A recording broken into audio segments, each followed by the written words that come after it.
Hello friends, मैं गीता अरोड़ा स्वागत करती हूँ आपका अपने यूट्यूब चैनल पर हिंदी ज्ञान बाय गीता अरोड़ा। हम कर रहे हैं यहाँ पर सामान्य हिंदी के PYQs, जिनको करते हुए हम अपनी DSSP के आने वाले एग्जाम्स की प्रिपरेशन अच्छे से कर रहे हैं। एक एक क्वेश्चन जो है आपके लिए बहुत इंपॉर्टेंट है, इसलिए वीडियो को एंड तक देखना भी जरूरी है। ऊपर ऊपर से देखोगे तो आपको क्वेश्चन समझ नहीं आएंगे, ना DSSP का पैटर्न समझने वाला है आने वाला है। तो क्या करना है, आपको पेशेंस बनाकर एक एक कॉन्सेप्ट को समझाते हुए क्वेश्चन को आगे लेकर बढ़ेंगे।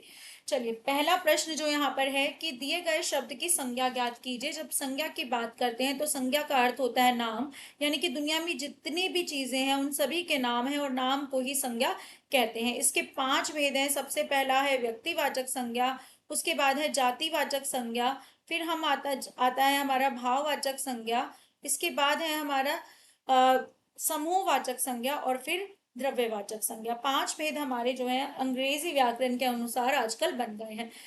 व्यक्तिवाचक संज्ञा में विशेष नाम आते हैं। जातियों को जब विशेष नाम दे दें, जैसे तोता शब्द है उसको मैंने विशेष नाम दे दिया मिट्टू। शिशु पैदा हुआ तब तक शिशु जातिवाचक संज्ञा, जैसे ही उसका नामकरण हुआ वो क्या बन गया, व्यक्तिवाचक संज्ञा। ठीक है, तो जातिवाचक और व्यक्तिवाचक समझ आ जानी चाहिए। भाववाचक संज्ञाएं हमारे भाव होते हैं, मन के भाव, यानी कि बड़ी सारी जो मन में भाव होते हैं उनको एक नाम दे देना क्या कहलाता है, भाववाचक संज्ञा। समूहवाचक संज्ञा में हमारी इंग्लिश की कलेक्टिव नाउन्स जो आती है, क्योंकि इन पर इंग्लिश का प्रभाव है, जैसे हमारा गुच्छा हो गया, झुंड हो गया, गल्ला हो गया। इसके बाद है द्रव्यवाचक संज्ञाएं, जिनको हम तोल और माप कर खरीदते हैं, वो क्या कहलाती है, हमारी द्रव्यवाचक संज्ञा। यहाँ पर जो है दिए गए शब्द की संज्ञा ज्ञात कीजिए। शब्द दिया गया है लड़का, और लड़का संपूर्ण जाति का बोध कराता है। यदि लड़के का नाम रोहन हो तो क्या बन जाएगा, ये व्यक्तिवाचक संज्ञा। लेकिन अभी तक कौन सा लड़का नहीं पता, संपूर्ण जाति का बोध करा रहा है, तो जातिवाचक संज्ञा। अगला है निम्नलिखित शब्द का पर्यायवाची नहीं है ज्ञात कीजिए। क्वेश्चन को ध्यान से पढ़ना है। क्या लिखा है, पर्यायवाची नहीं है, यानी कि समानार्थी नहीं है, वो बताना है। यहाँ पर शब्द हमें दिया गया है थोड़ा। थोड़ा का अर्थ होता है कम, या फिर होता है अल्प, ठीक है, या फिर होता है न्यू। यहाँ पर क्या अर्थ नहीं होता थोड़ा का, दोहज, क्योंकि दोहज का अर्थ होता है जैसे दूध निकालना गाय का इत्यादि। तो ये अर्थ नहीं है। कम, न्यून, अल्प जो है थोड़ा का पर्यायवाची है। अगला है निम्नलिखित में से अनिश्चित विशेषण ज्ञात कीजिए। अनिश्चय वाचक हो गया, अनिश्चित हो गया। अनिश्चित विशेषण दर्शाने वाले हमारे 3 शब्द हैं, कुछ, कोई, किसी, जो हमें नहीं बता पाते कि क्या है संज्ञा। ठीक है, जैसे कुछ फल खाकर ही मेरी भूख मिट गई। कितने फल खाकर भूख मिट गई, कुछ फल खाकर। तो ये क्या होगा, अनिश्चय वाचक विशेषण, यानी कि कुछ। भूख क्या है, हमारा संज्ञा है। ही जो है एक निपात है, ठीक है, और मिट क्या है, हमारा क्रिया शब्द है। ठीक है, नेक्स्ट क्वेश्चन, निम्नलिखित वाक्यों में से मिश्र वाक्य ज्ञात कीजिए। मिश्र वाक्य क्या होते हैं, हमारे रचना के आधार पर 3 भेदों में से जो है वाक्य का एक भेद है, जिसमें हम सरल वाक्य की बात करते हैं, हम संयुक्त वाक्य की बात करते हैं, और तीसरा हम मिश्र वाक्य की बात करते हैं। सरल वाक्य होते हैं हमारे जिनमें एक उद्देश्य, एक मुख्य क्रिया। संयुक्त वाक्य में 2 स्वतंत्र वाक्य कंजंक्शंस या समुच्चय बोधक से जुड़े हों, जैसे और, इसलिए। मिश्र वाक्य में एक आश्रित उपवाक्य और एक प्रधान उपवाक्य, जैसे, जब, जो इत्यादि से जुड़ा होता है। ठीक है, अब क्या है, यहाँ पर 4 वाक्य दिए गए हैं, मिश्र वाक्य ज्ञात करना है। वर्षा नहीं हुई इसलिए फसल नष्ट हो गई। यहाँ पर वर्षा नहीं हुई एक वाक्य, फसल नष्ट हो गई किससे जुड़ा है, इसलिए से। तो ये हमारा कैसा वाक्य हुआ, संयुक्त वाक्य। वर्षा नहीं हुई और सारी फसल नष्ट हो गई। सारी फसल नष्ट हो गई एक स्वतंत्र वाक्य, वर्षा नहीं हुई अपने आप में पूर्ण वाक्य और से जुड़ा है, तो ये भी क्या है, हमारा संयुक्त वाक्य है। वर्षा ना होने से सारी फसल नष्ट हो जाएगी, एक संपूर्ण वाक्य मुख्य क्रिया से जुड़ा है, तो सरल वाक्य। अगर लिखा है यदि इस बार, अगर इस बार वर्षा ना हुई तो, यानी कि जानने की इच्छा बन रही है कि आगे क्या होगा। यदि और तो लगाने से क्या हो जाता है, वाक्य में आगे क्या होने वाला है जानने की इच्छा बन जाती है। तो ऐसे वाक्य को हम क्या कहते हैं, ऐसे वाक्य को ही हम मिश्र वाक्य कहते हैं। इसकी पहचान है यदि, तो, जब, तब लगा हो, या फिर जो वो लगा हो, जैसे वैसे लगा हो, क्योंकि लगा हो, या फिर की लगा हो। ये सारे वाक्य हमारे मिश्र वाक्य की श्रेणी में आते हैं। अगला है दिए गए शब्दों में शुद्ध वर्तनी का चयन कीजिए। वर्तनी मतलब स्पेलिंग, हमें सही स्पेलिंग वाला जो है शब्द चुनना है। तो ये कौन सा शब्द है, तिरस्कार, जो है तिरस्कार, तिरस्कार। तो ये शब्द है हमारा तिरस्कार, जो ती जमाकार से बनकर बना है, जिसमें विसर्ग संधि है, तो क्या बना हमारा तिरस्कार। अगला है निम्नलिखित प्रश्न में दिए गए 4 विकल्पों में से उस विकल्प का चयन करें जो मुहावरे के अर्थ को सर्वश्रेष्ठ रूप से व्यक्त करता है। यानी कि मुहावरे के अर्थ बताने वाला विकल्प। पलक ना पसीजना, उसकी तो पलक ही नहीं पसीजती। इतना दुख देखकर भी या अपने मित्र के इतने कष्ट देखकर भी उसकी तो पलक ही नहीं पसीजती। यानी कि उसका हृदय कैसा हो गया, अत्यंत कठोर हो गया है। कैसा हो गया, अत्यंत कठोर। सहनशील नहीं, भावुक होना तो क्या होता है इसका कि किसी के दर्द में साथ देना। असंवेदनशील होना क्या होता है, अन इमोशनल होना, जो इमोशनल ना हो। लेकिन यहाँ पर पसीजना किसके लिए इस्तेमाल होता है, हृदय के लिए इस्तेमाल होता है। संसार में सभी तरह के डैश रहते हैं। पथ रहते हैं, पथ मतलब रास्ता नहीं। रंक मतलब गरीब, सभी तरह के रंक रहते हैं नहीं। सभी तरह के लोग और प्राणी, ये 2 विकल्प बनते हैं। सभी तरह के प्राणी रहते हैं, लेकिन प्राणी तो हैं दुनिया में। लेकिन ये कथन हमारा किसके लिए बोला जाता है, अधिकतर ये कथन लोगों के लिए बोला जाता है। लोगों के स्वभाव के लिए बोला जाता है कि संसार में सभी तरह के स्वभाव के लोग रहते हैं। तो उत्तर क्या बन जाता है, लोग। ठीक। अगला है निम्नलिखित वाक्यों में संयुक्त वाक्य ज्ञात कीजिए। संयुक्त वाक्य की पहचान क्या है, 2 स्वतंत्र वाक्य और इसलिए परंतु इत्यादि से जुड़े हों। यहाँ पर है जब छुट्टियां होंगी तब हम हांगकांग अवश्य आएंगे। जब और तब लगने से ये वाक्य बन जाता है मिश्र, क्योंकि वाक्य में जो है जानने की इच्छा शुरू हो जाती है। जब छुट्टियां होंगी तब क्या होगा, है ना। यदि छुट्टियां हुई तो यदि और तो अभी बताया संयुक्त वाक्य मिश्र वाक्य में आते हैं, तो ये भी मिश्र है हमारा। छुट्टियां होते ही हम हांगकांग अवश्य जाएंगे, यहाँ पर जो है सरल वाक्य की पहचान है, क्योंकि कहीं और कोई क्रिया नहीं है। ठीक है, सीधा क्या है, यहाँ पर जाएंगे। होते जो क्रिया है उसका काल नहीं पता चल रहा, तो ऐसे सरल वाक्य होते हैं। छुट्टियां हुई फिर भी हम हांगकांग नहीं गए, फिर भी से जुड़ा है, तो ये हमारा क्या हो गया, संयुक्त वाक्य। दिए गए वाक्य में उपयुक्त विराम चिन्ह का चयन कीजिए। वहां क्या सुंदर दृश्य है, अंत में विराम चिन्ह पूर्ण लगा है। यहाँ पर जो हमें शब्द दिया गया है वहां, वहां क्या है, एक हमारा जो है विस्मयादि बोधक शब्द है, जिसके लिए हम कौन सा चिन्ह लगाएंगे, विस्मय सूचक चिन्ह हम लगाएंगे। अगला यहाँ पर हमारा प्रश्न है कि दिए गए वाक्य का वाच्य ज्ञात कीजिए। वाच्य क्या होता है, बात को कहने का तरीका, यानी कि बात को किस तरीके में कहा जा रहा है। ठीक है, तो यहाँ पर जो है अगर कर्ता के अनुसार क्रिया हो रही है तो हमारा कर्तृवाच्य होता है। भाव के अनुसार हो रही है तो भाववाच्य। कर्म के अनुसार क्रिया हो रही है तो कर्मवाच्य। ठीक है, तो यहाँ पर जो है उससे खाना नहीं बनाया जाता, यानी कि खाने की बात हो रही है, यानी कि क्रिया कैसी है, सकर्मक क्रिया है। भाववाचक में जो है भाववाच्य में क्रिया हमेशा अकर्मक होगी, ये तो नहीं हो सकता। अन्य वाच्य कोई हमारा उदाहरण वाच्य का कोई भेद नहीं है। बचा उससे खाना नहीं बनाया गया, तो खाने के लिए वह खाना नहीं बनाता या वह खाना नहीं बनाएगा तो होता कर्तृवाच्य। तो यहाँ पर क्या बनता है हमारा कर्मवाच्य, क्योंकि खाने के लिए क्रिया का प्रयोग हुआ है। अगला है निम्न वाक्यों में से संयुक्त वाक्य ज्ञात कीजिए। मोहिनी पढ़ी लिखी है और अध्यापिका बनी। मोहिनी पढ़ लिख कर अध्यापिका बन गई। यदि मोहिनी पढ़ती तो वह अध्यापिका बन जाती। यदि और तो का कॉम्बिनेशन क्या है, मिश्र वाक्य। मोहिनी अध्यापिका बन गई, सरल वाक्य। मोहिनी पढ़ लिख कर अध्यापिका बन गई, सरल वाक्य। यहाँ पर जो है मिश्र हमें संयुक्त वाक्य चुनना है। मोहिनी पढ़ी लिखी है, एक वाक्य। अध्यापिका बनी, दूसरा वाक्य। तो कैसा वाक्य हुआ हमारा ये, संयुक्त वाक्य। अगला प्रश्न है निम्नलिखित प्रश्न में दिए गए 4 विकल्पों में से उस विकल्प का चयन करें जो दिए गए मुहावरे के अर्थ को सर्वश्रेष्ठ रूप से व्यक्त करता है। ऐब को हुनर चाहिए। ऐब क्या होता है, हमारे अवगुण। अवगुण भी दर्शाने के लिए क्या चाहिए होता है, हमें हुनर चाहिए होता है। जैसे होता है कि चोर भी चोरी तभी कर पाता है, नकल के लिए अकल जरूरत होती है ना, तो ऐब को भी हुनर चाहिए का अर्थ क्या है, बुरे कार्य के लिए भी बुद्धि की आवश्यकता होती है, सुंदरता नहीं। हुनर का मतलब सुंदरता नहीं होता। होनहार व्यक्ति बुरा कार्य कर सकता है नहीं, केवल सुंदर व्यक्ति ही ऐप करके गलत।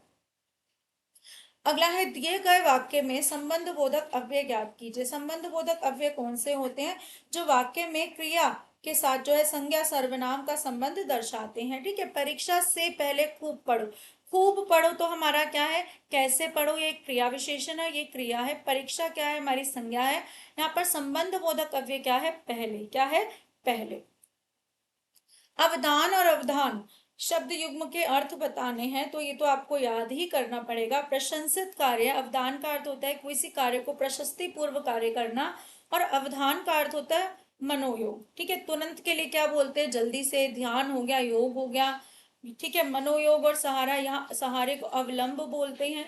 ठीक है, तो यहाँ पर कोई भी विकल्प इससे नहीं मिलता। अगला है, दिए गए वाक्यों में संयुक्त वाक्य ज्ञात कीजिए। जैसे सीता का चरित्र अच्छा है, जैसे लगा तो मिश्र वाक्य होगा।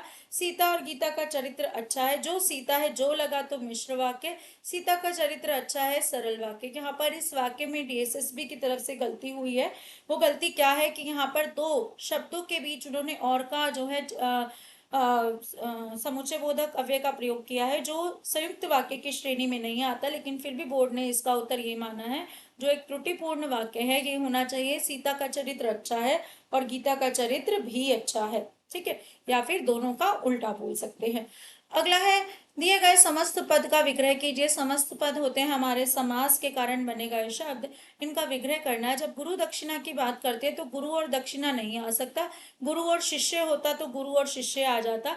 गुरु की दक्षिणा नहीं, गुरु को दी गई दक्षिणा नहीं, गुरु दक्षिणा होता है गुरु के लिए जो दक्षिणा निर्धारित की गई हो, तो उसे क्या कहते हैं, गुरु के लिए दक्षिणा।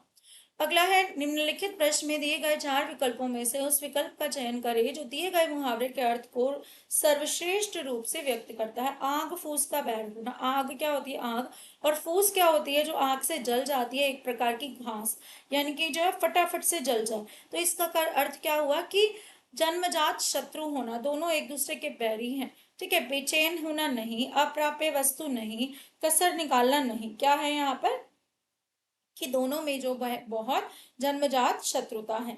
अगला प्रश्न है हमारे सामने, दिए गए विराम चिन्हों में उद्धरण चिन्ह ज्ञात कीजिए। उद्धरण चिन्ह का प्रयोग हम करते हैं किसी की बात को ज्यों का त्यों कहने के लिए, या फिर जो है हम करते हैं किसी विशेष शब्द को दर्शाने के लिए। तो हमारे पास दो तरह के उद्धरण चिन्ह होते हैं।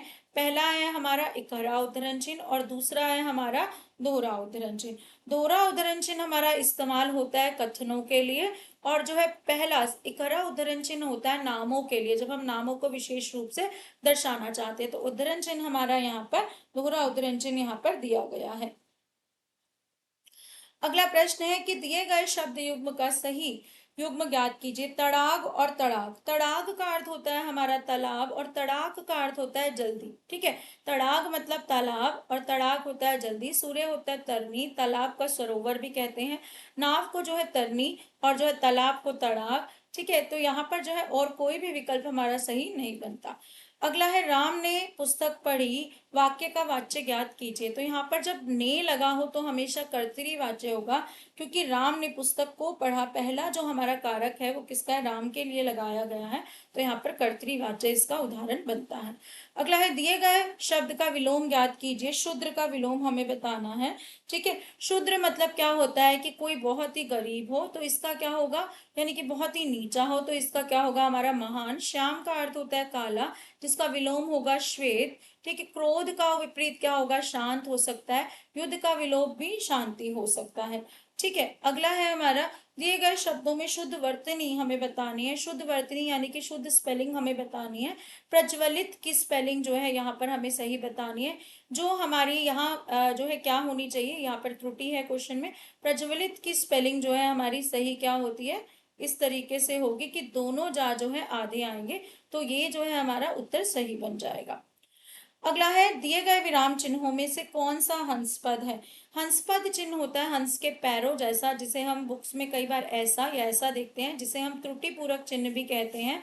जिससे कोई गलती हमारी हो जाए, कुछ वाक्य हमारा छूट जाए, जैसे ने राम ने खाया, ठीक है, और मैं बीच में क्या लिखना भूल गई, आम, तो मैं क्या करूंगी, त्रुटि पूरक चिन्ह का प्रयोग करके इसको लगा दूंगी। तो ये जो है हमारा क्या बन जाता है, हंसपद या त्रुटि पूरक चिन्ह।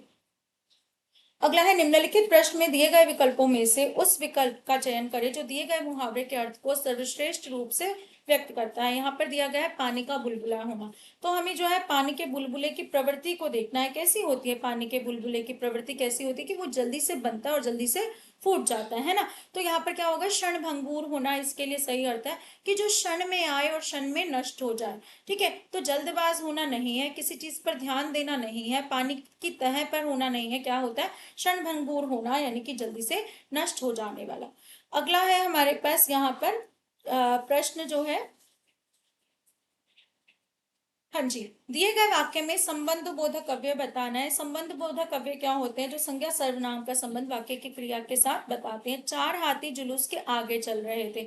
चल यहाँ पर क्रिया है, ठीक है। के आगे जो है के आगे हमारा संबंध बोधक है। रहे थे भी क्रिया है। चार क्या है? हमारा संख्यावाचक विशेषण है। तो क्या होगा यहाँ पर? के आगे हमारा संबंध बोधक अव्यय है, ठीक है। अगला है यहाँ पर निम्नलिखित में से कौन सा युग्म एक वचन बहुवचन के लिए सही नहीं है? तो यहाँ पर जब हम चिड़िया या शब्दों के साथ जब जो है हम एक वचन बनाते हैं, तो बहुवचन के लिए हमें क्या लगाना पड़ता है?